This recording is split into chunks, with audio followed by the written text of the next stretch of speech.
Bom dia. Hoje é um dia de festa. Eu estou muito satisfeito por ter estado na vossa companhia durante esta semana. Penso que o Senhor foi honrado com a vossa presença e penso que se viveu durante esta semana aquilo que a Bíblia descreve como a irmandade, a verdadeira irmandade. Eu senti-me em casa de mais do que de amigos, em casa de irmãos. O bom do Adventismo, o bom que existe neste povo, nesta igreja, a todos os lugares onde vamos, é que há uma identidade, há uma unidade e nós nos sentimos em casa. Não importa aonde formos, sempre parece que, apesar de conhecermos as pessoas há pouco tempo, parece que já nos conhecemos há longa data. Eu quero dizer-vos que a mensagem de hoje é uma mensagem muito solene. Quando eu comecei a pregar sobre a Guerra dos Sentidos, o meu foco era a música e o cinema. E havia só uma pequena parte sobre profecias que parecia não ter grande relevância. E não levou muito tempo até eu descobrir que o foco principal de Deus quanto às palestras não era nada da questão da música e do cinema, mas era a mensagem de hoje. E ela começou a ganhar terreno e espaço e comecei a entender que todas as outras mensagens só têm importância no contexto daquilo que vamos falar hoje. Então eu quero lhe dizer que esta é a mensagem, creio eu, mais importante da semana.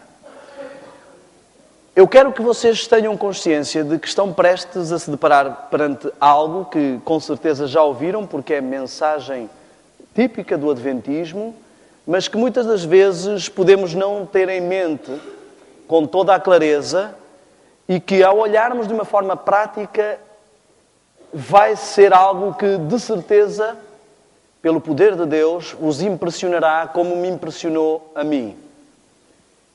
Eu creio e digo que, tal como Noé pregou por 120 anos a dizer que vinha o dilúvio, que era preciso as pessoas aceitarem o plano de salvação imediato da altura, eu creio que a mensagem desta manhã é aquilo que Deus mais quer que o seu povo se lembre e pregue nos dias de hoje. Ela é vital. Sintam-se como se fossem os antediluvianos a ouvirem a mensagem emergente para a sua época. Eu quero também dizer que este hino que nós cantamos é, talvez para mim, o hino nacional pessoal.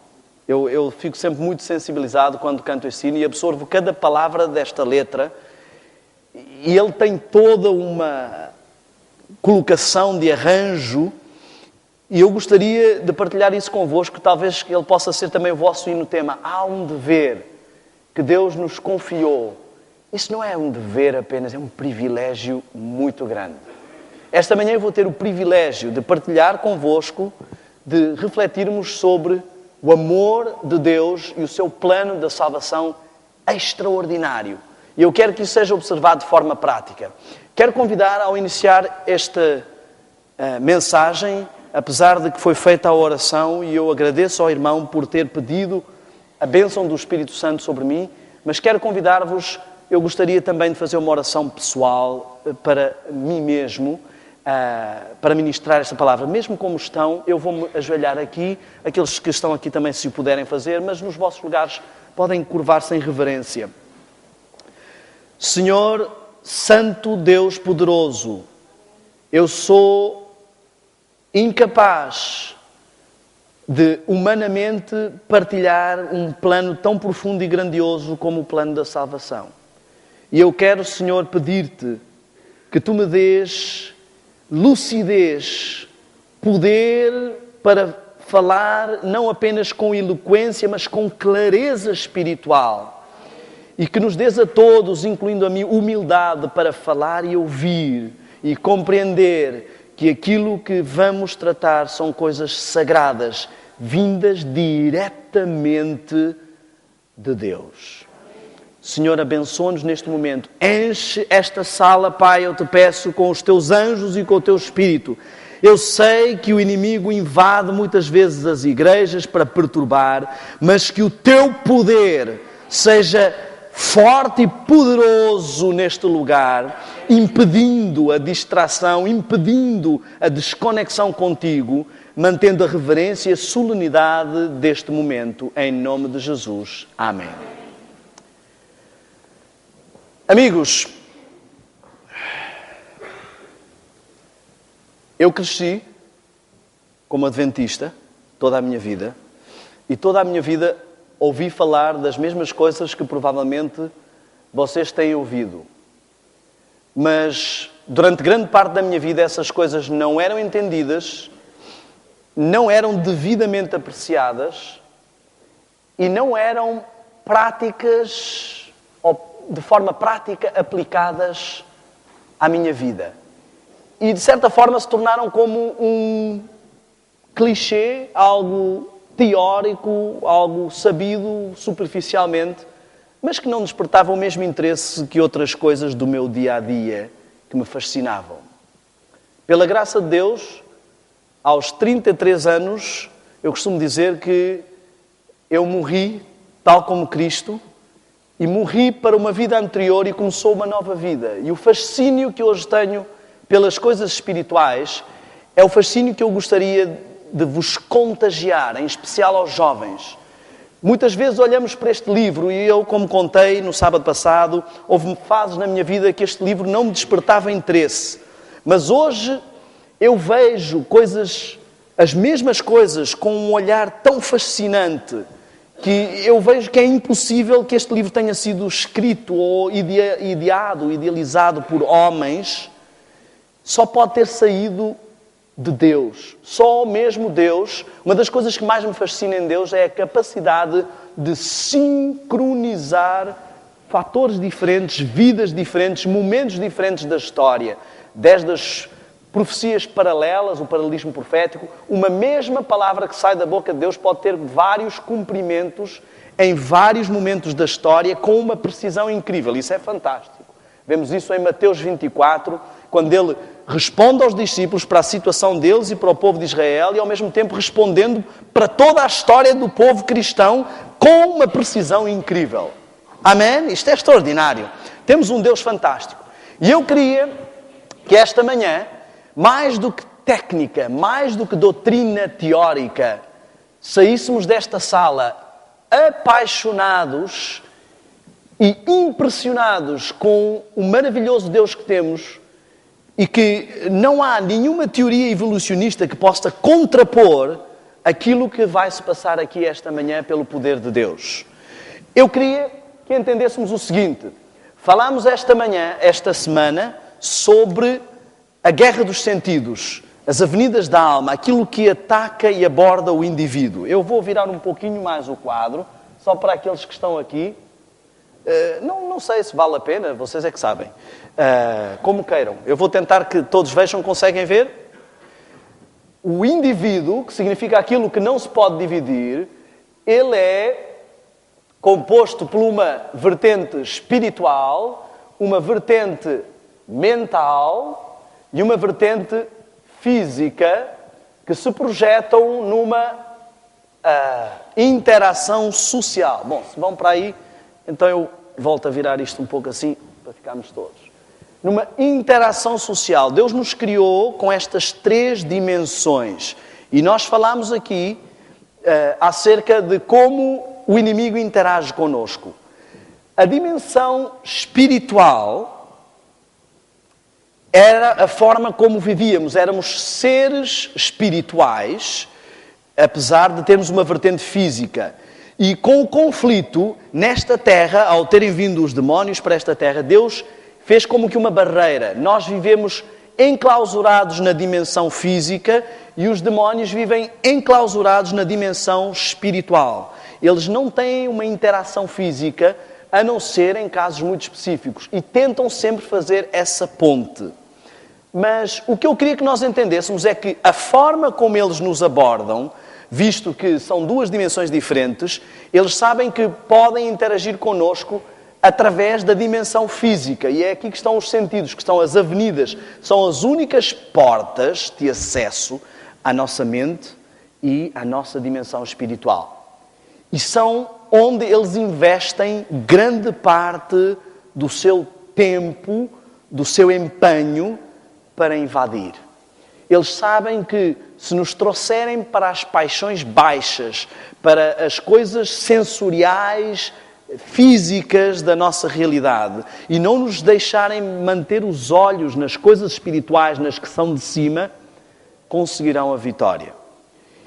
E nós falámos esta semana, aliás, falámos até ontem sobre isso, que o pecado segue um padrão, a tentação, o ataque do inimigo segue um padrão de 3 passos.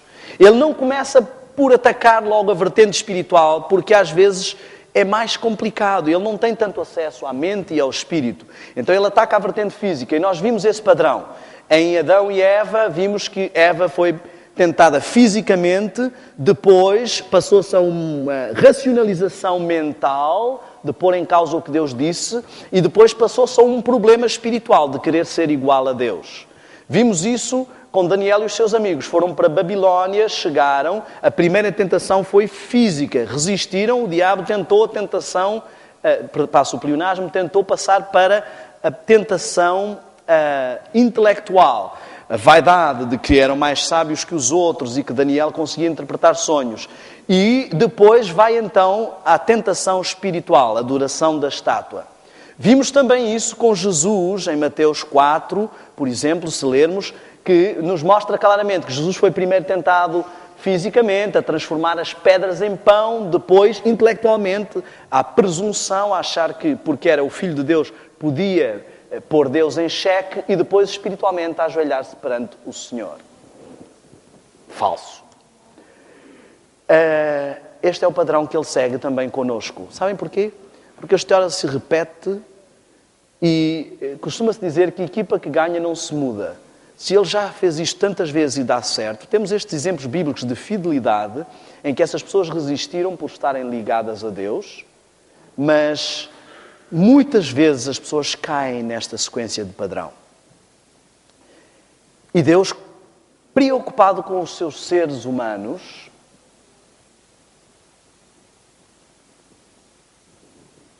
criou um antídoto.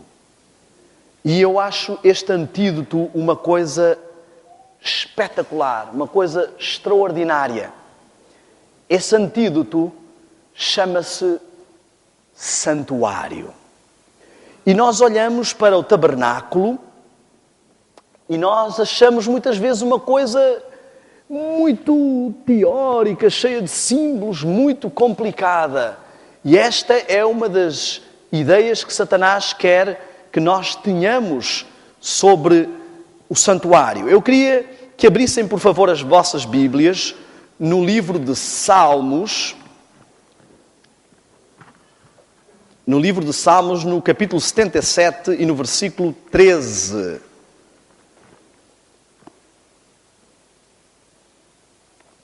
Salmos 77, 13.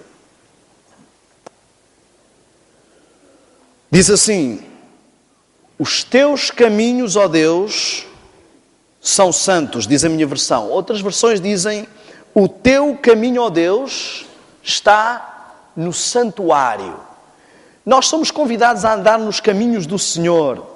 E em Hebreus 9, 24, eu vou fazer como na semana passada, vou citar muitos textos e não vou lê-los todos por causa do tempo.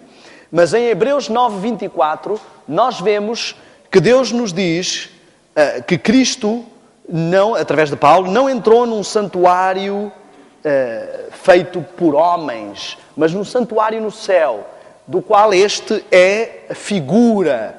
Então, nós estamos aqui a olhar para as coisas espirituais quando olhamos para o santuário. E também Paulo nos diz em Hebreus que este é o caminho.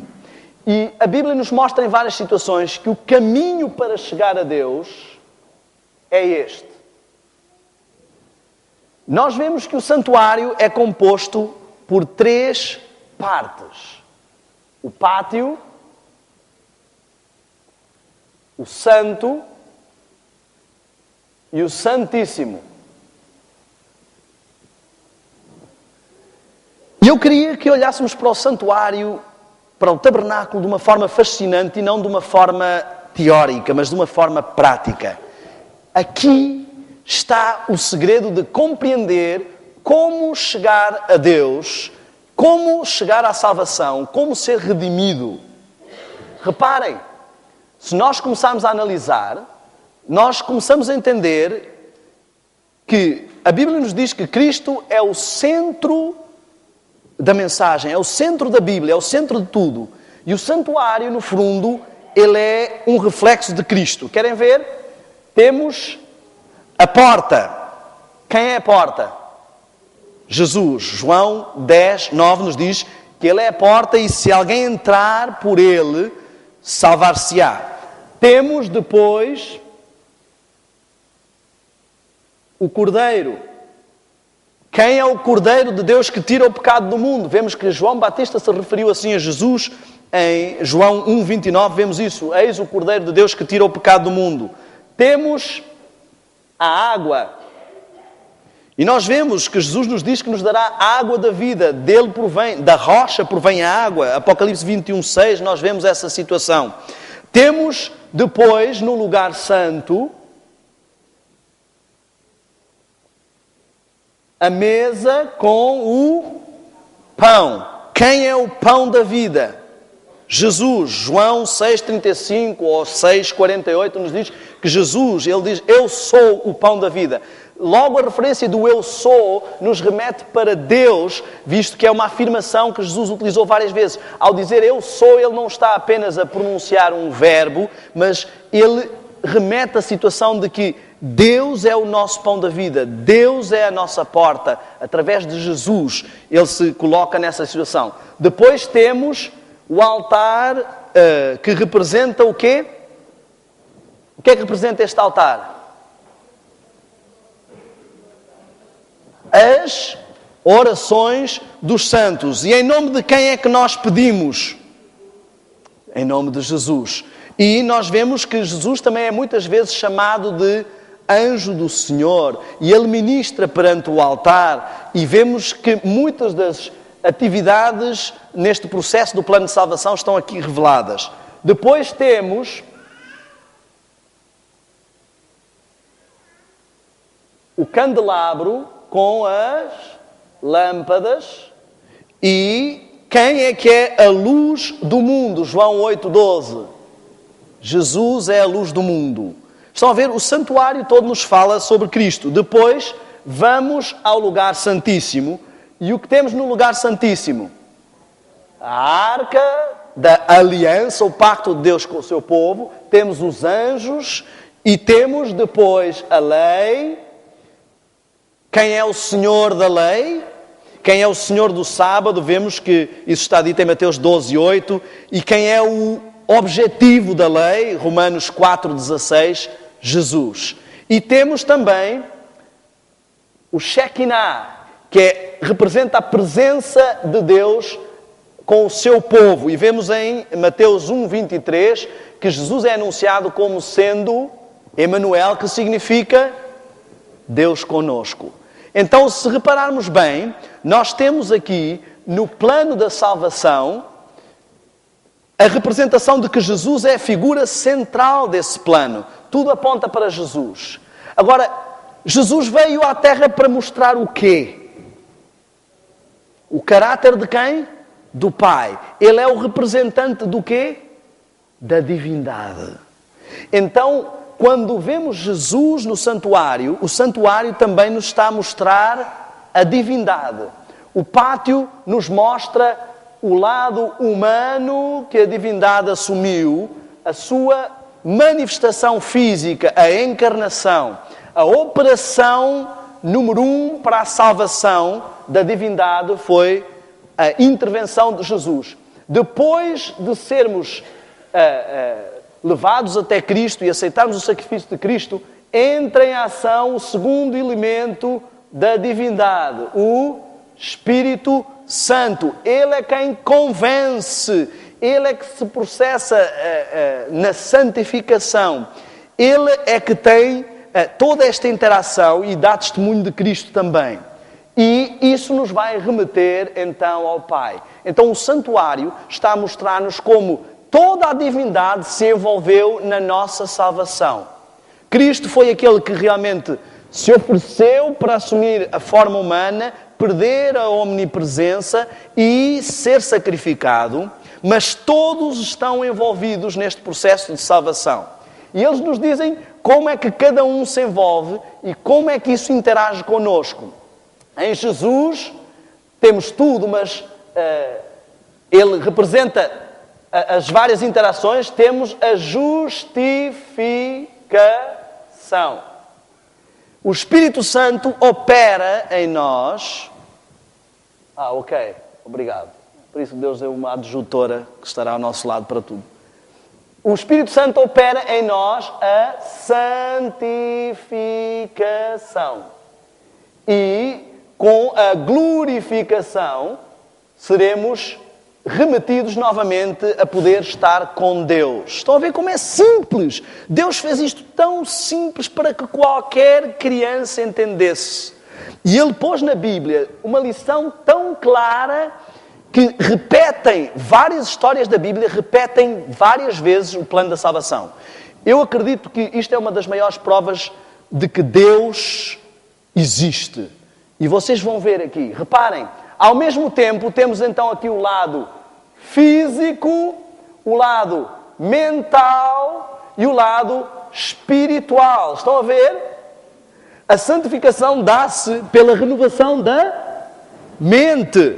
A justificação é a aceitação física do sacrifício de Jesus, não é? O sacrifício físico. E a santificação nos remete para o lado espiritual. Poderia isto sair da mente de um homem?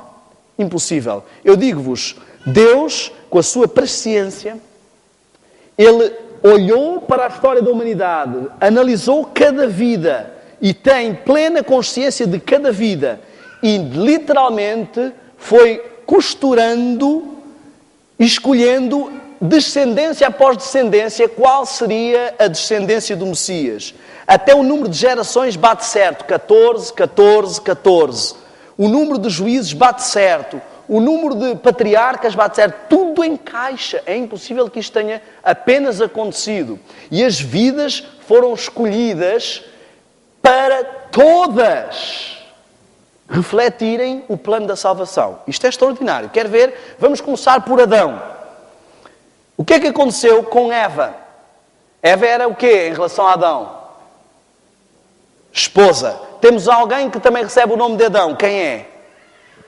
Jesus. Então, Adão, primeiro Adão, tem uma esposa que é Eva. Eva significa mãe de todos.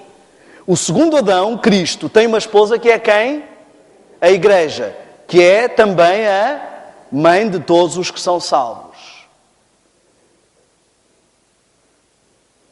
Eva, a mulher representa o quê?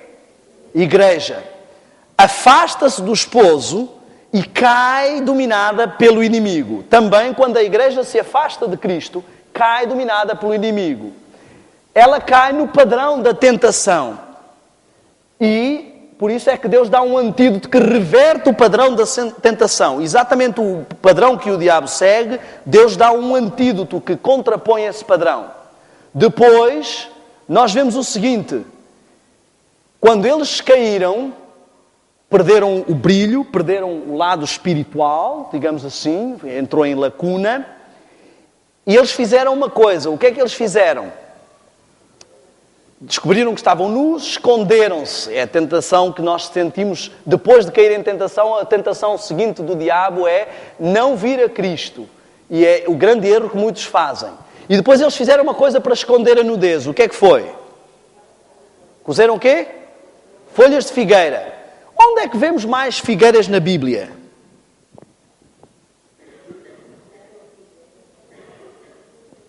Jesus amaldiçoou a figueira. Porquê? Não tinha o quê? Frutos. Estão a ver o que representam as folhas de figueira? Justiça própria. Eu não tenho frutos e arranjo uma série de floreados para tapar a minha nudez espiritual. E será que isto foi por acaso? Deus gravou o plano da salvação logo desde ali. E Deus chega, reparem, Deus nos mostra quem é que foi à procura de quem. Ele nos diz que quando tentas a justiça própria, mesmo assim sou eu que vou alcançar-te. E Jesus é que veio à procura deles. Onde é que vocês estão? E a pergunta permanece ainda hoje. Onde é que tu estás? Que vida é essa que estás a levar? Porquê é que estás com vergonha de mim? Se sou eu que estou a vir atrás de ti. Eu é que estou a demonstrar interesse. Eu é que te vinha visitar todos os dias. Estás a fugir do quê? Devias ter fugido do diabo. Mas do diabo não foges. Cais na tentação dele. E quando eu te venho buscar, foges de mim? E Jesus diz assim, meu amigo, olha, aparência, muitos cargos de igreja, muita atividade de igreja, muitas folhas de figueira, não vão resolver o teu problema. Vamos tirar, porque, sabem, eles cozeram para si o quê? Diz lá a Bíblia, cozeram para si aventais. O que é que acontece com o avental quando a gente se vira? Gato escondido com o rabo de fora. Estão a ver? Deus está a dizer assim, olha, essas folhas de figueira não vão resolver o problema. Vai sempre deixar uma brecha. As pessoas vão ver que não há justiça. Só há uma coisa que resolve o problema. O que é? O cordeiro. Jesus mata um cordeiro, derrama-se o sangue e agora eles estão vestidos e cobertos pela justiça de Cristo. Será que isto é por acaso? Nada é por acaso. Eu poderia passar aqui a manhã toda a contar histórias. Veja a história de José. A história de José, um tipo de Cristo. José. Ele se destaca dos seus irmãos porque é o único que realmente agrada ao Pai. Os outros são todos com defeitos terríveis. Também Cristo, entre nós, os seus irmãos, é o único que agrada ao Pai. O que é que distingue a José? A sua Túnica, o que representa a túnica? Justiça. A sua túnica é colorida, se destaca em relação a todas as outras. Também a justiça de Cristo é superior à nossa, se destaca. E nós muitas vezes sentimos inveja. José foi traído pelos irmãos, tal como nós traímos a Cristo. Por causa dos irmãos que eram uns trastes, ele foi mandado para uma terra distante, para o Egito, que representa a contraposição do povo de Deus. Também, por causa do nosso pecado, Cristo teve que abandonar a sua casa, a casa do Pai, e foi mandado para uma terra distante, para o Egito daqui, para ficar à mercê de um faraó. Estão a ver? Para a traição de Cristo, foi levada a mensagem ao Pai de que José tinha morrido. E como é que mancharam as suas vestes de justiça? Com sangue de quê? Cordeiro. O que é que manchou a veste de justiça de Cristo, senão o sangue que foi derramado por nossa causa? José foi vendido por moedas de prata. Jesus foi vendido por moedas de prata. Será que é por acaso? Impossível. Raabe nos mostra claramente que uma mulher prostituta foi resgatada. Porque uma mulher representa uma igreja e nós vemos que ali Cristo, em Oséias, foi buscar a sua igreja, mesmo sendo prostituta. Em Ezequiel 16 diz que foi buscar e lhe deu como que um casamento, pôs a aba do seu manto. E vemos que Raabe vai agora tentar salvar a sua família, tal como nós temos o dever de ir buscar os nossos irmãos. E diz assim: todos os que estiverem debaixo da tua alçada, apesar de que tu eras prostituta, todos os que estiverem debaixo da tua alçada, sob uma fita vermelha que representa o sangue do Cordeiro, serão salvos. Tal como todos os que conseguimos trazer da nossa família para congregarem, para estarem debaixo do sacrifício de Cristo, com a Igreja de Cristo, por muito que a nossa vida passada tenha sido terrível, serão salvos. Jericó representa todo o mundo que quer impedir o povo de Israel de chegar lá. As muralhas de Jericó caem e só permanece. Pode haver todo o turbilhão, pode haver crises no final deste tempo, mas só a casa de Raabe, apesar de ter sido uma vida de um traste, mas recebeu o sangue do Cordeiro, só essa permanece. Oh, meu amigo, se não existe Deus, não existe mais nada nesta terra. Porque é impossível que todas estas histórias se encaixem e representem todas juntas o plano da salvação. Deus quer que você entenda de uma vez por todas que Ele fez tudo o que era possível para salvá-lo. Tudo. E para você gravar esta história, Ele representou com símbolos simples. Ele repete várias vezes. Jacó, olhem só, vamos encontrar algo extraordinário. A história da salvação se divide em dois tempos, duas fases. Eu talvez vá apagar aqui, penso que já interiorizamos esta parte para escrever em cima, para ser mais visível a todos. Olhem como é extraordinário o nosso Deus. A história da salvação, o plano da salvação, se divide em duas partes principais. Antes de Cristo, depois de Cristo. Antes de Cristo representa a primeira parte do povo de Deus. Depois de Cristo representa a segunda parte do povo de Deus. E o que nós temos é que a segunda parte também se divide em duas partes. Até 1844 e a partir de 1844 está representada a história da humanidade. O plano da salvação ao longo da história está representado no santuário. Olhem, o povo de Israel passou e saiu do Egito e a primeira coisa que fez antes de sair foi matar o quê? O cordeiro. A segunda coisa que fez foi passar o quê? As águas do mar vermelho, que representam o batismo. O mar se abriu e ficou para trás tudo o que era a vida egípcia sob as águas, purificado.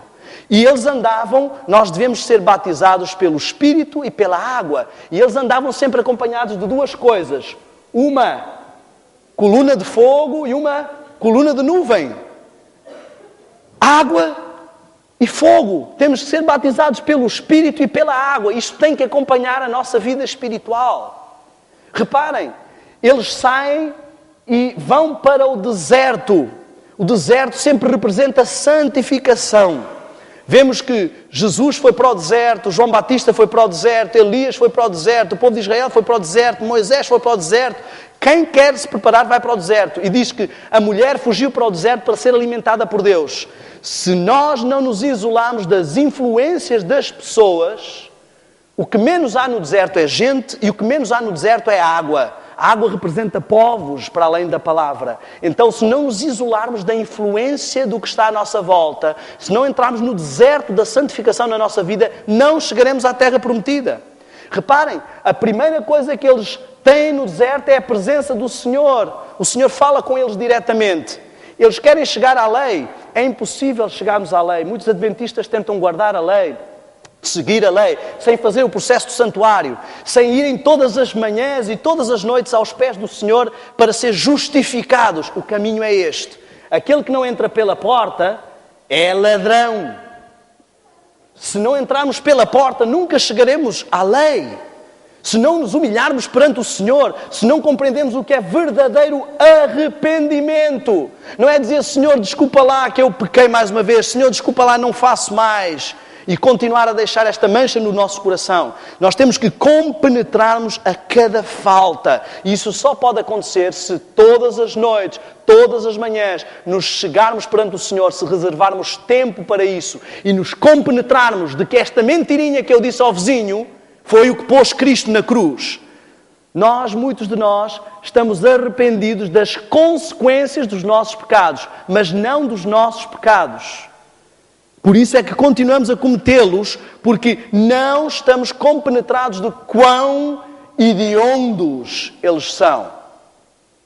Pedimos desculpa ao Senhor e nos arrependemos da consequência, mas não do pecado em si. Precisamos pedir ao Senhor verdadeiro arrependimento, porque isto é um dom do Senhor.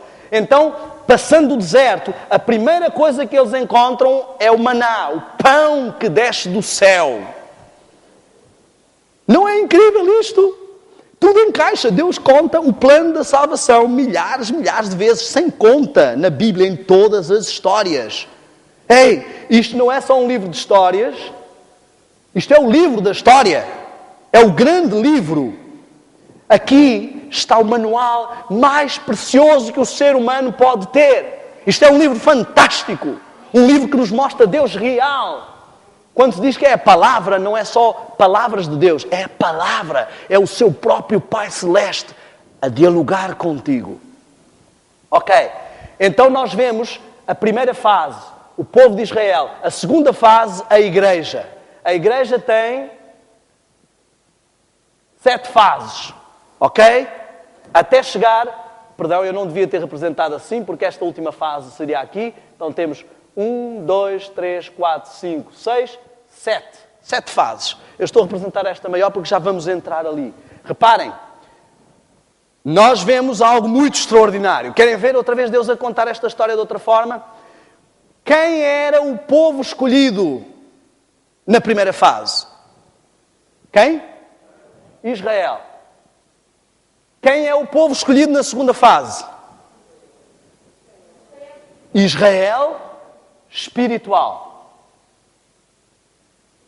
Quem é o pai que dá o nome a Israel? O pai do povo é Abraão, que representa Deus como pai também do Israel espiritual, mas há alguém que vai dar o nome de ser Israel, descendente de Abraão. Jacó. Jacó passou de enganador a Israel, pai do povo de Deus. Jesus é o pai do Israel espiritual. Passa de pai de Israel espiritual a enganador, porque leva o nosso pecado em cima. Estão a ver? Assume o engano. Reparem, Jacó queria uma esposa. Quem era essa esposa que ele queria? Raquel. O que significa Raquel? Cordeirinha. Ovelha. Esposa do cordeiro. Estão a ver? Ele queria uma ovelha. Ele ama esta ovelha e busca esta ovelha. Também Jesus quer a sua ovelha. Vejam a história de Davi. Como... o Evangelho é extraordinário. Vejam a história de Davi, como foi repreendido Davi, porque ele tinha muitas ovelhas e foi buscar a ovelhinha daquele que só tinha uma ovelha. Estão a ver? Quantos anos trabalhou Jacó, Israel, físico, pela sua ovelha? 7 anos pela primeira vez. 1, 2, 3, 4, 5, 6, 7. Ao fim desses 7 anos, ele obteve a ovelha que queria? Não. E Labão, o enganador, que foi quem impediu que ele tivesse a ovelha que queria, e que foi quem também impediu que o povo de Israel fosse a ovelha que o Senhor queria, diz-lhe assim: ok, cumpre a semana desta e te darei a outra que realmente queres, por mais 7 anos que trabalhares para mim. Jesus trabalhou 7 anos para ter a sua ovelha, não a conseguiu. Cumpriu a semana profética e recebeu a igreja por mais 7 anos que trabalhou por ela. Ao fim de 14 anos, Jacó conseguiu a ovelhinha que queria. Ao fim de 14 períodos de trabalho, será que Jesus vai ter uma ovelhinha? A sua esposa amada. Este é um convite direto para cada um de nós. Este é um convite direto. Reparem, Jesus representou isto em várias histórias. Jesus vinha um dia a passar com os discípulos e com a multidão, e há uma mulher que tem um problema, que se esgueira pelo meio da multidão para fazer algo. Qual era o problema dessa mulher? Fluxo de sangue. Derramava-se continuamente o sangue. Há quantos anos ela tinha fluxo de sangue? 12. O que representa 12 biblicamente? Apóstolos, discípulos, liderança. Ela era o quê? Uma mulher. O que representa uma mulher? Igreja. A liderança da igreja era com base no contínuo derramamento de sangue. Mas quando ela alcança a orla da justiça de Cristo, cessa o contínuo, cessa o sistema de sacrifícios. E Jesus sai dali e vai ressuscitar o quê? Uma jovem mulher que tinha 12 anos, uma nova liderança, uma nova igreja. Ele cessou a igreja com base no contínuo e agora começa uma nova igreja. E como é que as pessoas dizem, onde está Deus? Leia a Bíblia, estuda a Bíblia, pesquisa a Bíblia, aprenda as maravilhas da Bíblia. Deus está ali. E diz que ficarão sem desculpas, porque claramente se vêem. Isto pode partir de mentes humanas, estas coisas acontecerem todas e coincidirem todas. Impossível. E há uma outra mulher que a Bíblia nos apresenta, que representa este último período. Havia uma mulher que tinha 10 pedras, 10 moedas de valor, 10 dracmas. O que significa mulher? Quais são as 10 moedas de valor que Cristo deu à sua igreja? Os 10 mandamentos. O que é que aconteceu com uma dessas moedas? Um desses mandamentos perdeu-se. E o que é que fez a igreja? O povo do adventismo varreu, pesquisou diligentemente a palavra até encontrar aquilo que nos identifica como a mulher do momento. A dracma perdida. Ela não disse assim, está bem, tenho 9 dracmas, o que importa é só uma. Ela disse, não, esta dracma, sem esta dracma, as 10 não estão completas. Vai e busca diligentemente até encontrar. E quando ela encontra, ela faz o quê? Vai dizer às amigas, às outras igrejas. Há um dever que Deus nos confiou.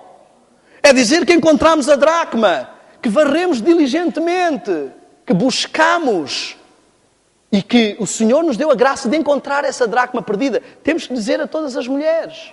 Todas as outras igrejas precisam ouvir esta mensagem característica que está intimamente ligada à mensagem dos 3 anjos. Depois vemos algo muito interessante. Pedro pergunta assim a Cristo, Senhor, até quando perdoaremos? E ele, todo benemérito, porque os judeus diziam que 3 já era ser bem bonzinho, diz assim, até 7? Achar que Jesus ia dizer assim, Pedro, que exagerado, tu és muito bonzinho. Até 7? E Jesus diz, não, até 70 vezes 7, que dá 490. O que significa 7? O que significa 70? Jesus me enviou 70 apóstolos, apostolado. 490 anos que Deus deu de tolerância ao povo de Israel para ter um apostolado perfeito. Até aí vai a misericórdia e a tolerância do Senhor. Chegou, não cumpriram esta missão, tira a missão e passamos para o povo seguinte. Mais 7 anos. Eu quero que você entenda o desafio de Deus para a última igreja. Existe a tendência de pensar que Laodiceia significa povo que dorme, mas Laodiceia significa povo do juízo ou juízo do povo. Não é nos últimos minutos do jogo que o treinador diz assim, bem, olha, o jogo está quase a acabar, deixem e fiquem por aí. Não. É quando ele coloca em campo os seus melhores trunfos. Quantas fases da Igreja de Deus foram trasladadas? A única fase que ele vai pegar e trasladar em massa. Deus não está à espera de uma igreja que seja abaixo do nível de Daniel. Não está à espera de uma igreja que não seja fiel como José. Deus quer, da escória da humanidade, tirar as primícias, o seu melhor. E é para isso que Deus o chamou. Você que está aqui esta manhã, é para isso que Deus o chamou. Reparem, nos mostra 7 trombetas, 7 alertas, advertências. Eu quero que você entenda isto. Como é que foi conquistada Jericó? A cidade que se interpunha entre o povo de Deus e a terra prometida. As muralhas, as pedras representam um sistema religioso. Quando adoravam, punham um altar e faziam um sistema religioso. Jericó era uma cidade murada. Babilónia era uma cidade murada. O diabo quer construir uma barreira de sistema religioso grande que nos impeça de ver o que está para além. E o povo de Israel chega, rodeia a cidade. Quantas vezes? Foi tocada a trombeta 7 vezes. 7 dias consecutivos, 7 períodos consecutivos foi tocada a trombeta para derrubar Jericó e poder entrar na terra prometida. Mas no 7º período, na 7ª fase da trombeta, o povo fez uma coisa muito interessante. Fez o quê? Tocou a trombeta e fez mais o quê? Qual é o período da igreja que vai fazer o alto clamor, meu amigo? A 7ª trombeta de advertência. Deus tem um candelabro com 7 braços, 7 luzes, porque a sua igreja tem brilhado 7 períodos, mas agora é luz completa. 7 luzes brilhando ao mesmo tempo. Esta é a igreja que tem o maior conhecimento de toda a história. Diz que sela o livro, Daniel, até ao tempo do fim. Conhecimento profético que outras igrejas não entenderam antes. Outras fases da igreja não entenderam antes. Sabem? Se vocês forem à Bíblia e fizerem uma pesquisa sobre o número 7, vão ver o que representa e o que está desafiado para o 7º período. Olhem só. Noé, para a salvação do povo da altura, entrou para a arca e ficou 7 dias até começar a chuva. A Igreja de Deus está à espera há 7 períodos para receber a chuva seródia. Elias mandou o servo ver se havia água 7 vezes. Da 7ª vez, chuva. Chuva seródia é o que vai receber este período. Reparem, Naamã tinha um problema. Qual era o problema? Lepra. Nós vemos que isto é o que Deus pede, é que nós, como Moisés fez, Temos lepra, o Senhor nos tira a lepra, vamos e testemunhamos, e as pessoas crerão que o Senhor nos libertou da lepra. Naamã mergulhou quantas vezes? Deus tentou uma igreja pura, tentou uma igreja pura, tentou uma igreja pura, tentou uma igreja pura, tentou uma igreja pura, tentou uma igreja pura. Trabalhou a pureza da sua igreja. Foi todo um processo para chegar a ter uma igreja que seja liberta do poder. As portas do inferno não prevalecerão contra ela. Amigos, vocês foram chamados para ser a cabeça e não a cauda. Por que é que insistimos em ser a cauda? Por que é que Deus nos dá uma mensagem de saúde e nós insistimos em ter vergonha, não acreditar nela e deixar que até os espíritas, os hinduístas, os shintoístas e todas as outras religiões acreditem no vegetarianismo, acreditem na mensagem de saúde e nós, renitentes? Por que é que queremos ser a cauda? Quando Deus nos chamou para ser a cabeça. Amigos,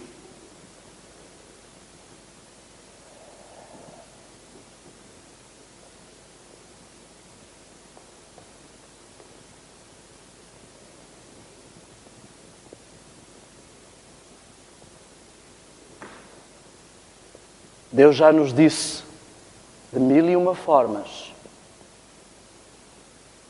o que Ele espera de nós.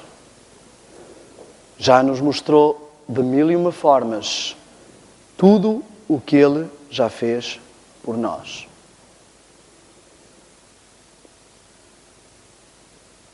Chegou o momento de retribuir, de não andar a claudicar entre dois senhores.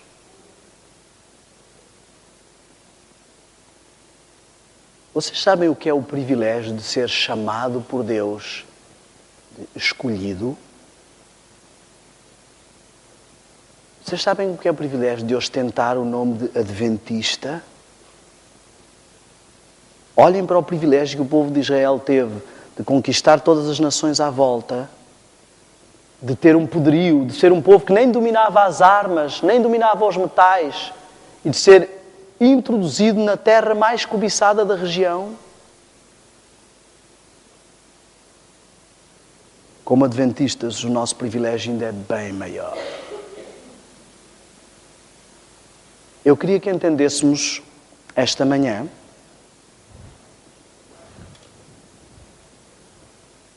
o momento profético em que estamos. Eu não sei se vamos conseguir ver o momento profético em que estamos. E eu queria que entendêssemos algo muito sério. Que Deus quer dizer à sua igreja. Eu queria que entendêssemos que Deus nos apresentou um plano. Parece complicado quando olhamos para as 2300 tardes e manhãs. Ele disse, até 2300 tardes e manhãs e o santuário será purificado. Até 2300 tardes e manhãs e eu começo o último período da igreja. A igreja que vai apresentar-se perante o Senhor pura. Aceite. Cordeira. Simples, não é tão complicado assim. Reparem, trabalhou, cumpriu a semana, trabalhou mais 7 períodos e agora começa o 7º período e vai ter a sua esposa. Eu queria que entendêssemos algumas coisas. Muitos de nós sabemos que esta igreja começou em 1844. Sabemos que temos a verdade. Eu lembro-me quando era criança que o meu pai ia às vezes com encontros com testemunhas de Jeová e Mormons, e eu lembro-me nitidamente de às vezes sair e dizer, pai, hoje nós ganhamos, hoje demos-lhes a valer. Eu não compreendia que o que estava ali em casa eram vidas. Se aquelas vidas perderam uma batalha com a verdade, elas perderam a sua vida eterna. Nós às vezes, a nossa visão fica tão enclausurada nas coisas deste mundo que não reparamos. Reparem, muitos de nós, tudo o que sabemos é que vem aí a segunda vinda. E falámos sobre isso a semana passada. Está o mundo inteiro à espera da segunda vinda. Satanás tem sempre a doutrina da segunda chance. Reparem, quando surgiu este movimento, falámos também sobre isso a semana passada, várias contrafações surgiram, várias revoluções aconteceram. Nós temos profetas que se dizem assumir como profetas, temos uma religião que se diz como ciência, que é o evolucionismo. Religião é qualquer coisa que te aproxima do teu Deus.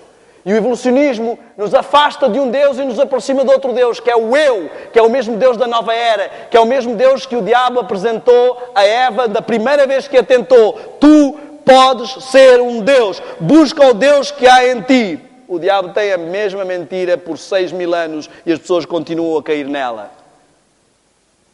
Revolução religiosa, revolução filosófica, revolução musical, consumismo, indústria do cinema, exploração do planeta. Todas estas coisas surgiram ao mesmo tempo que a Igreja de Deus, que o último povo, que a última missão. O início do tempo do fim. Amigos, alguns estão a pôr o seu marco na porta da graça. Bom, enquanto a porta da graça não fechar, eu posso andar com o pé dentro e o pé fora. Quando eu vir que a coisa está a ficar preta. Acontece que sairmos daqui e formos atropelados ali à frente, Deus queira que não, fechou a porta da graça. Acabou. Ei, um dia ias aceitar a Cristo? Já era. Pior. Se eu ouvir muitos sermões sobre reavivamento, muitos apelos do Senhor, muitas mensagens para reformar a minha vida e não as ouvir e começar a habituar-me a isso e a amolecer e elas já não tocarem o coração, fechou a porta da graça. Eu creio que se cada um aqui analisar, muitos vão ver, acredito que muitos aqui estarão prestes a chegar a essa situação, em que já vêm para a igreja e a igreja não diz nada. É o melhor lugar para dormir. Vem à igreja porque tem amigos. Vem à igreja porque os pais vinham. Porque é uma rotina. Porque o Senhor não se agrada se eu não aparecer. Porque aquela é a igreja do Senhor. Para manter alguma política com Cristo. Para nós não azedarmos as relações. Porque eu quero ir para o céu. Muitos que já não são tocados pelo Evangelho. O Evangelho que uma vez conheceram e despertou o primeiro amor, talvez estejam prestes a fechar a porta da graça. Porque o problema que fecha a porta da graça na consciência e no pecado contra o Espírito Santo é ouvir que Jesus está a bater à porta e fingir que não ouvi porque a música estava muito alta ou o filme estava muito forte. Nem sabemos quando fechará a porta da graça, só sabemos que alguns entre o decreto dominical e o decreto de morte, irá fechar. Nem o diabo saberá, nem o povo de Deus saberá. E nós, mesmo muito atentos, podemos não nos aperceber que a porta da graça está a fechar no nosso coração. Muitos adventistas põem como marco o decreto dominical. Opa, eu estou aqui numa vida dupla, mas quando sair o decreto dominical, há uns que não gostam de falar. Há uns que não gostam de falar sobre isso, que isso é alarmismo e tudo mais. Há outros que só põem nisso o foco. Muitas pessoas perguntam-me, em muitos lugares onde eu prego no mundo, irmão, o que é que acha? Acha que o decreto dominical está quase a sair ou acha que ele não está... E as pessoas parecem que têm medo do decreto dominical. O decreto dominical é a grande oportunidade que vamos ter de ter os olhos do mundo todos voltados para nós e testemunhar perante as câmaras, nos tribunais, a ser transmitidos ao vivo e dizer assim, olha... Mesmo com a cabeça a prémio, eu ainda prefiro amar e obedecer a Deus. Porquê é que temos medo disto? A grande oportunidade de dizer ao mundo que Deus é melhor mesmo que a morte. Mesmo que a morte seja ali o prémio. Como é que disseram os amigos de Daniel, fica sabendo ao rei, que se Deus quiser nos salvar, salva. Se não quiser, ainda assim é melhor do que tu, Babilónia. Estão a ver? Grande oportunidade. Este não é um marco, meu amigo. Eu quero dizer-vos o seguinte. Olhem para a mulher de Ló. Diz a Bíblia, lembrai-vos da mulher de Ló. Nós vamos ali para Sodoma e Gomorra, Ló, mas quando a coisa ficar preta, a gente foge, porque sabemos profeticamente que há um dia que temos que ir para o campo. Que temos que abandonar tudo, sair das grandes cidades, sair do sistema. E chega esse dia, mas eles não se apercebem. E o anjo vem lá, por oração intercessória de Abraão, para os empurrar e para levá-los a sair. E ela começa a pensar, A casa, tantos anos para pagar a casa. O carro, paguei a última prestação do carro. A faculdade dos miúdos, quase que iam tirar o doutorado. E agora tenho que deixar tudo para trás. Fugir para onde? Para as montanhas. Alguns adventistas sonham com o dia em que vão fugir para as montanhas, mas o seu coração está impregnado das coisas deste mundo. E quando tiverem que fugir, não terão força como a mulher de Ló para deixar de olhar para trás. Ei! Hello! Como é que eu vou ter força para obedecer a Deus com a cabeça a prémio quando hoje eu não tenho nem vontade de estar com Ele? Não, espera. Esqueci-me de um detalhe. O grande engano de Satanás, a segunda chance que os adventistas muitas vezes ficam a olhar para ela. A chuva serôdia, não, eu agora a minha vida está uma miséria, eu não ligo nada para as coisas espirituais, mas quando vier a chuva serôdia, plim! Eu vou ficar super forte, eu vou enfrentar e fazer o alto clamor, eu vou enfrentar o decreto dominical, vai ser fantástico. Que Deus tão justo. Vocês não o escolhem servir ao Senhor e Ele chega e faz plim. Ei, deixa-me fazer uma pergunta, porquê é que Ele não faz plim com o mundo todo? Coitados, os outros vão arder porquê? Somos melhores? Porquê é que Jesus, quando chegar, não disse assim, ok, ninguém quis me obedecer, todos quiseram fazer outro caminho, os adventistas, vamos começar por eles, também quiseram fazer outras coisas, mas vamos aqui, plim, vamos para o céu, vamos embora todos. Se Deus vai fazer plim com a chuva serôdia, porquê é que Ele não faz plim hoje? É tão difícil a vida cristã, deixar tanta coisa, um plim resolveria tudo. Senhor, eu quero um plim. Não é forçar a vontade, é respeitar a minha vontade, a minha escolha. Eu quero um plim. Deus não trabalha assim. Deus trabalha interativamente. E aqui está um grande engano. Eu quero que entendam uma coisa. Ouçam bem o que eu vou dizer, mesmo que esqueçam tudo o que eu falei esta manhã.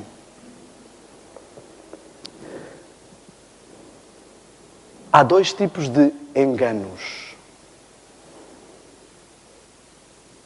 Dois extremos. Os que pensam que tudo é obtido sem esforço e os que pensam que com o esforço obtêm tudo. Esquerda e a direita. Vá lá ler o que diz de os teus ouvidos ouvirão uma voz por trás de ti dizendo este é o caminho do santuário. Não desvies nem para a esquerda, ficar só na justificação, só no amor, nem para a direita, ficar só na lei e na santificação.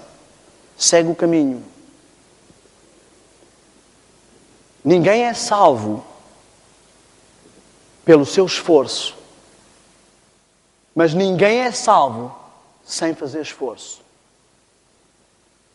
Diz assim que a porta é estreita, o caminho é difícil. E diz lá que muitos se esforçam para entrar nela.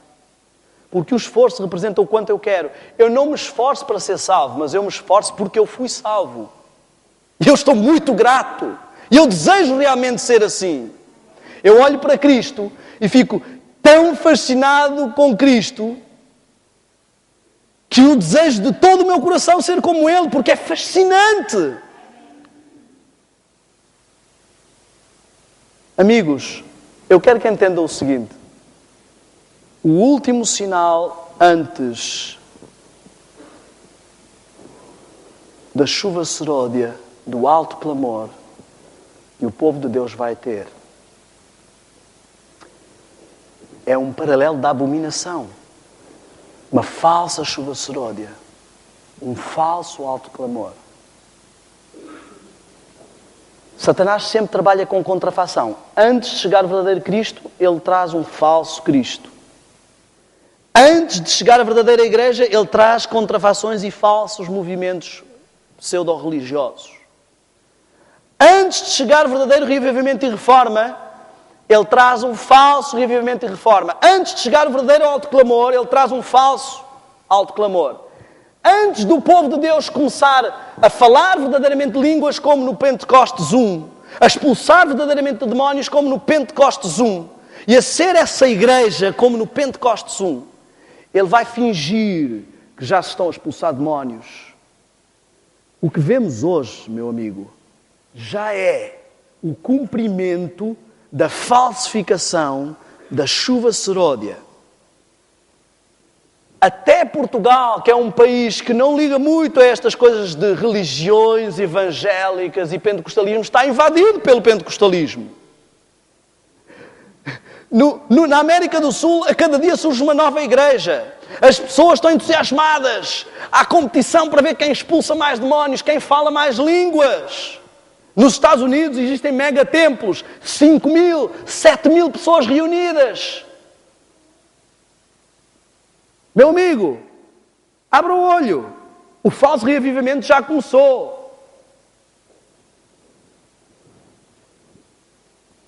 Na Europa é o racionalismo. Vá à Inglaterra, vá à França e veja como está o cristianismo. O cristianismo está sustentado na Europa pelos imigrantes. O racionalismo é a contrafação do reavivamento cristão. O emocionalismo é a contrafação da chuva seródia. Será que nós estamos a dormir assim tanto que não estamos a perceber? Olha só, ao aproximarmos do fim da história desta terra, Satanás se prepara para agir como agente, o regente do mundo cristão. Ele deseja abarcar o mundo inteiro numa confederação sob a roupagem do cristianismo. Deus tem filhos nas igrejas protestantes e nas igrejas católicas mais fiéis do que um grande número entre os adventistas. O Senhor quer que a mensagem seja proclamada para que os protestantes sejam advertidos e despertados. Deus tem filhos sinceros tanto entre os adventistas como nas igrejas caídas. E antes das pragas, do alto clamor, do terceiro anjo ser dado, Satanás levanta um excitamento nestes corpos para que pensem que Deus está com eles. Haverá entre o povo de Deus um reavivamento da primitiva santidade, diz o texto. O inimigo deseja encobrir este trabalho e antes que chegue o tempo para tal movimento, ele irá fazer parecer que uma bênção especial de Deus está a ser derramada e manifestar-se-á o que aparenta ser um grande interesse religioso. Ei, isso já está a acontecer. As igrejas cristãs, evangélicas e pentecostais estão a crescer desmesuradamente. A revolução espiritual já está a acontecer.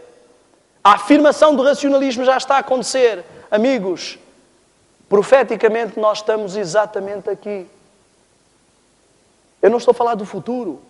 Parem de olhar para as profecias como coisas do futuro. As profecias cumprem-se hoje, diante dos nossos olhos. Haverá fomes e pestes e terremotos? Ei! Estão a brincar comigo? Contem os terremotos do ano passado. Contem as fomes, os tsunamis e as pestes deste ano. O ano mal começou. Vejam os problemas de aquecimento global. Alarmismo. Amigo, se alguém tem a casa a arder, eu não vejo uma forma de chegar lá e dizer existe uma pequena conflagração na sua habitação. A pessoa, conflagração, sim, tranquilo. Eu tenho que dizer, ei, amigo, a casa está a arder, para ele sair a correr. Ele não precisa ser alarmista. Ele não precisa dizer, a casa está a arder, o que é que eu vou fazer? Não, consenso e segue. Uma coisa que eu apreciei ao ver as imagens do Japão é o civismo e a tranquilidade com que aquele povo foge de um tsunami. Ou de um terremoto. Sabem porquê? Eles estão habituados a terremotos. A casa está toda a tremer, os prédios a vergar e eles a segurarem os móveis tranquilamente. E nós, como povo de Deus, devíamos estar assim, disciplinados. A casa está toda a tremer, toda a gente preocupada com crise, em pânico, e nós estamos tranquilos. Crise, o meu pão e a minha água serão certos. Crise, isto que vemos hoje não é crise, meu amigo. A verdadeira crise está para chegar em breve. Quando o povo de todo o planeta estiver desesperado e castigado com pragas, estiver desesperado em busca da verdade e não consegue achar, estiver desesperado em busca de um verdadeiro arrependimento que não consegue mais sentir, quando muitos adventistas que não estudaram profundamente a Bíblia estiverem sem saber mais em quem é que acreditam, porque um diz uma coisa, outro diz outra, e todos são estudiosos, quando começar a confusão doutrinária, quando começarem os ventos de doutrina que estão a começar, aí é que vão ver o que é crise. Essa questão financeira não me preocupa minimamente, considerando com o que está aí para chegar. Alarmismo? Isto é alarmismo? Abra a sua Bíblia e diz lá, homens desmaiando de terror. Será que isso é alarmante? Um tempo de angústia como nunca houve. Será que isso é alarmante? Eu quero que entendamos o seguinte de uma forma bem simples, racional, lógica. Não há nenhum motivo para o povo de Deus ter medo do que se aproxima. Nenhum. Como não havia nenhum motivo para o povo de Deus em Israel temer os povos à sua volta. O Senhor é conosco. Agora temos que ver os sinais. Eu quero que entenda o seguinte. Preste, por favor, muita atenção a isto que eu vou dizer esta manhã. Por favor, saia do clichê, do estereótipo, da rotina de vir a este templo ao sábado de manhã, ouvir um sermão e ir para casa e continuar a sua vida normalmente. Caia na realidade. Faça um clique agora. Nós não estamos apenas aqui na igreja. Nós estamos no meio deste planeta que está assolado por todo o tipo de problemas. E nós estamos aqui como povo de Deus. Igreja do Senhor reunidos. E eu estou aqui porque o Senhor me enviou a esta igreja, como tem enviado a vários lugares. Não porque eu seja ninguém. Toda a gente conhece o meu passado. Eu não preciso estar a repetir. Eu não sou ninguém para estar a falar isto aqui. Mas uma coisa eu sei. Ninguém consegue refutar o que eu digo, porque não fui eu que inventei esta mensagem é do Senhor. Abra a Bíblia, abra o Espírito de Profecia, pegue e ligue para a publicadora e peça preparação para a crise final, leia de uma ponta à outra. Este livro está escrito desde os anos 40. Esta igreja está iluminada por Deus há muitos anos, sabemos tudo. Precisamos é parar de brincar de cristãozinhos. Reparem, amigos, o que eu estou aqui a dizer é muito simples. Desculpem o meu tom um pouco acelerado. Eu estou com pressa porque a hora segue e estou também... Eu fico desesperado. Como é que as pessoas veem a onda a chegar e estão tão tranquilas? Estão tão ocupadas. Assim como foi nos dias de Noé. O dilúvio estava para chegar e toda a gente estava preocupado com a faculdade, com o trabalho, com a escola, com o carro, com a casa, com a crise, com o IRS... E não se aperceberam. Será que nós estamos a repetir a história? A repetir a história do dilúvio, a repetir a história de Israel? E não nos apercebemos? Ouça, por favor, o que eu vou dizer. Eu levava uma vida dupla, como já disse aqui. E quando comecei a ver as coisas a acontecer, eu disse, até eu não sou assim tão bobão que vá cair nessa. Isto está por demais. Estamos a ir muito longe. As coisas estão demasiado óbvias. Eu digo sinceramente, pessoalmente, para mim, a vida secular perdeu todo o sabor. Nós reabrimos a nossa empresa para o sustento do nosso trabalho missionário, porque prazer em estar a trabalhar para outros clientes, para estar em negócio, eu não tenho nenhum. Prazer em estar ocupado com as coisas do mundo, eu digo sinceramente, eu não tenho nenhum. Mas eu estou aqui, não vou ser o alien e vou continuar até o Senhor chegar a fazer as coisas por testemunho. Mas eu quero que entendamos o seguinte. O último sinal antes de Deus derramar o Espírito Santo sobre o seu povo. Vou fazer isto mais específico. A última coisa que vai acontecer antes de Deus derramar uma dose especial do Espírito Santo na tua vida. A ti, que Ele te convidou para vires para esta igreja. A última coisa que Ele te vai dar de alerta é a falsificação daquilo que Ele vai trazer. Deus já está a dar ao povo adventista o último alerta. Interessantemente, Deus é um Deus zeloso que visita a maldade dos pais nos filhos até a 3ª e 4ª geração. Cada geração são 40 anos. 4 gerações são 160 anos. Deus já está no limite da tolerância conosco. É hora de agir. O último sinal que Ele te está a dar é: olha à tua volta, vê os sinais a cumprirem-se e vê a falsificação da chuva sorode, a falsificação do autoclamor, o crescimento do falso cristianismo. Quem lê, entenda. Não caias no erro do povo de Israel que viu o sinal que Deus tinha dado e não saiu. Eu agora queria que fizéssemos uma pequena reflexão. Não, um dia eu vou tomar uma decisão pelo Senhor, mas hoje não, estou ocupado. Então, quando? Quando é que está na tua agenda tomares uma decisão séria de pôr a vida em ordem com Cristo? Quando? Tens um plano assim organizado? Vai ser daqui a 5 anos? Bom. Tens já muita informação. Provavelmente o Senhor te disse quando é que vais morrer. Podes fazer planos assim e protelar.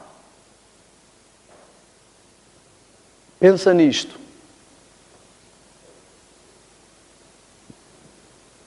Quem lhe entenda, depois de uma falsa chuva seródia, de um falso Pentecostes, de um falso reavivamento, de um falso autoclamor, virá o verdadeiro.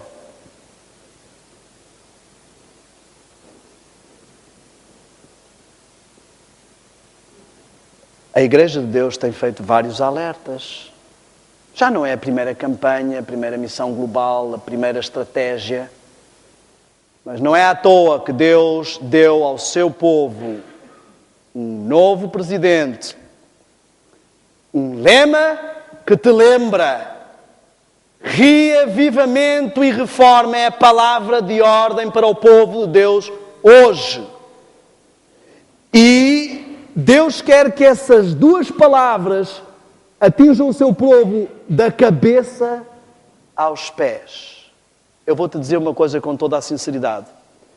Pode ser que isto seja só mais uma estratégia da Igreja, daquelas que não muda nada, que toda a gente continua a ser virgem louca, sem pôr azeite na lâmpada, sem buscar o verdadeiro Espírito Santo, sem deixar de ser Laodiceia. Mas eu te digo, e se é desta? E se é desta vez que o motor pega? E se é desta vez que o fogo acende? E se é desta vez que a igreja se inflama? E se é desta vez que o povo se arrepende, é realmente reavivado e vive uma reforma? E se é desta vez que a igreja entra nos eixos? E se é desta vez que a igreja é purificada? Vais ficar de fora desta.